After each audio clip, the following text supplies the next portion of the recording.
Kirill, we've heard great things about you from our friends. We already have a health insurance policy, but could you please recommend something better? Or Kirill, I bought my policy directly with Cigna, but when it comes to the claims, there is no one around us to tell us what to do and in what order, and both me and my missus are confused. Looks like you know your stuff, so I'm even happy to pay you for the consultation so that you can explain things properly, unless of course there is a way to make you our broker. Is that even possible? And that's exactly what today's video is about. First, let me kill a myth. Whether you take a policy directly with an insurer or via a broker, the price and the term of the policy do not change. Not now and not at the next renewal. If someone told you that having a broker makes it more expensive, well, you've been a bit misled, because dual pricing, because that's what it's called, is not a thing nowadays on all IPMI policies. It used to be, very long time ago, but certainly not now. With that out of the way, let's move to the second point. As a broker, yes, we help our clients with their policies, with their claims, and yes, we will point you towards the right doctors if something crops up, and yes, through us, you can find contacts for specialists in pretty much any field. And I don't just mean doctors and insurance brokers. Those who have followed me for a while will remember a post I've made on our social media about live penguins, a 25-meter pool in Kensington, and trip to Antarctica. I mean, I will leave the link for that post in the comments section, but yes, the request that we sometimes get from our clients can be, shall we say, a little bit challenging. Anyway, to avoid being accused for singing my own praises, here is the main answer that you are looking for. Yes, you can add a broker to a policy you originally took directly with an insurer at any time. And yes, if your current broker isn't helping, you are unhappy, you found someone better, you can switch brokers just as easy. There is nothing wrong or shameful about it. What do I mean under having a good broker? Obviously, doing market reviews and normal broker stuff is essential, but let me ask you this. Do you have your broker's WhatsApp, and can you text them anytime if you're in doubt or need any help with the claim? Will they respond to you here and then like you do to your parents, if you do it of course?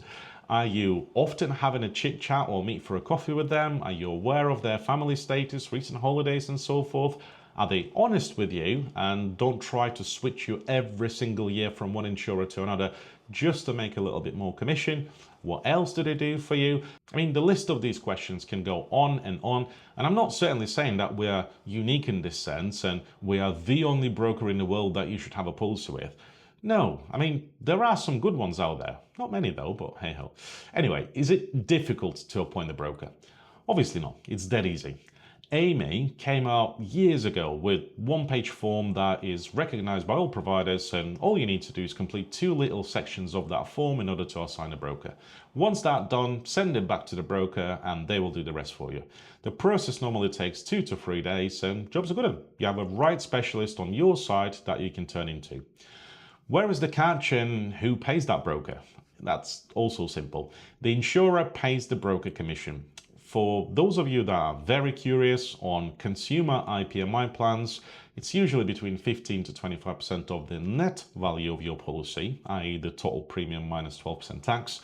On UK domestic policies, we are talking about 5%. And please don't think that the new broker will get the money here and then. Oh no. The insurer pays the commission at the inception of your plan, and the next payment will only be due at the renewal. So if you switch broker mid-term, or in other way, halfway through the policy year, the new broker won't receive a penny for you until the next renewal date. And no, insurers don't pay brokers for helping with claims, guiding you where to go, and etc.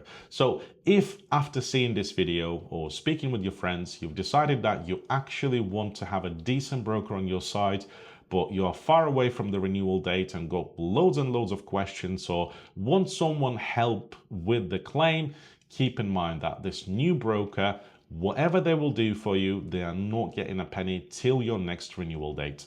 That's why people often tend to agree an hourly rate or one-off fee if you need something midterm. Is there a typical rate for that?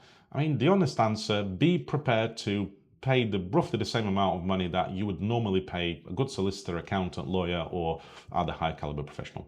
That's really it for today. Don't hesitate to change or add a broker to your policy. The good ones will bring a ton of value, often at no extra cost whatsoever, and unlike politicians and MPs, you don't need to wait 4 years to swap them. See you in the next one.